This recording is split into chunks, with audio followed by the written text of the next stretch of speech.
നിങ്ങളുടെ പേരുകൾ മാർബിളിലല്ല, ഹൃദയങ്ങളിലാണ് എഴുതേണ്ടത്. വില്യം ഷേക്സ്പിയറിൻ്റെ വാക്കുകളാണിവ.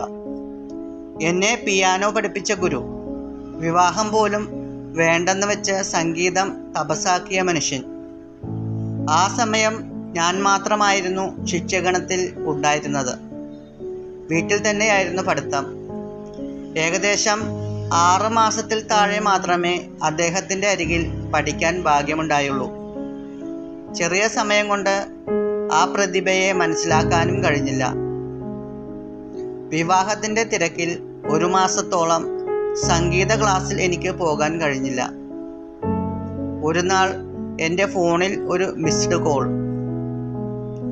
അവധി പറഞ്ഞതിലും കൂടുതൽ ദിനങ്ങൾ ക്ലാസ്സിൽ പോകാൻ കഴിയാത്തതിൽ എന്ത് കാരണം പറയുമെന്നതിൽ ഉത്തരം കിട്ടാതെ എനിക്ക് അദ്ദേഹത്തെ തിരിച്ചു വിളിക്കാനും കഴിഞ്ഞില്ല. പിറ്റേന്ന് അദ്ദേഹത്തിൻ്റെ ആകസ്മിക മരണവാർത്തയാണ് ഞാൻ കേട്ടത്. എന്തോ മരണം മുന്നിൽ കണ്ടെന്ന പോലെ അപ്പോൾ അടുത്തുള്ള ഏക ശിഷ്യനെ അരികിൽ ആഗ്രഹിച്ചു കാണും. അതുവരെ ആരായാലും അറിയപ്പെടാതെ നാട്ടിൽ കഴിഞ്ഞ ആ മനുഷ്യൻ മരണശേഷം നാട്ടുകാരെ അത്ഭുതപ്പെടുത്തി. ആ ഭവനത്തിലേക്ക് കടന്നു വന്ന അന്യനാട്ടുകാരായ മനുഷ്യരുടെ എണ്ണം വലുതായിരുന്നു. മരണസമയങ്ങളിൽ ഞാൻ നാട്ടിൽ ഇതുവരെ കണ്ടതിൽ വച്ച് ഏറ്റവും വലിയ ജനാവലി.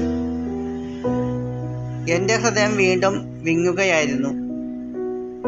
അന്ന് തിരികെ ഫോണെങ്കിലും വിളിക്കാൻ കഴിയാതെ പോയതിൽ. അവിടെ കൂടിയ അനേകരുടെ ഹൃദയങ്ങളിൽ ആ പേര് തുടിക്കുന്നുണ്ടായിരുന്നു. നീണ്ട 18 വർഷം. ഓർമ്മയിൽ ആൻഡ്രൂസാസ് ഇന്നും ജീവിക്കുന്നു. വചനത്തിലൂടെ കടന്നു പോകുമ്പോൾ എനിക്കുള്ളതെല്ലാം ദാനം ചെയ്താലും, എൻ്റെ ശരീരം ദഹിപ്പിക്കാൻ കൊടുത്താലും, സ്നേഹമില്ലെങ്കിൽ എനിക്ക് യാതൊരു പ്രയോജനവുമില്ല. സ്നേഹവും പരിഗണനയും നമ്മിൽ നിന്ന് ആഗ്രഹിക്കുന്നവർ ഒരുപക്ഷെ ഒരു മിസ്ഡ് കോളിലൂടെ ആയിരിക്കാം നമ്മെ സമീപിക്കുന്നത്. നാം അത് പല കാരണങ്ങളാൽ അവഗണിക്കുമ്പോൾ പിന്നീട് ഒരിക്കലും കൊടുക്കാൻ കഴിയാതെ വന്നാലോ?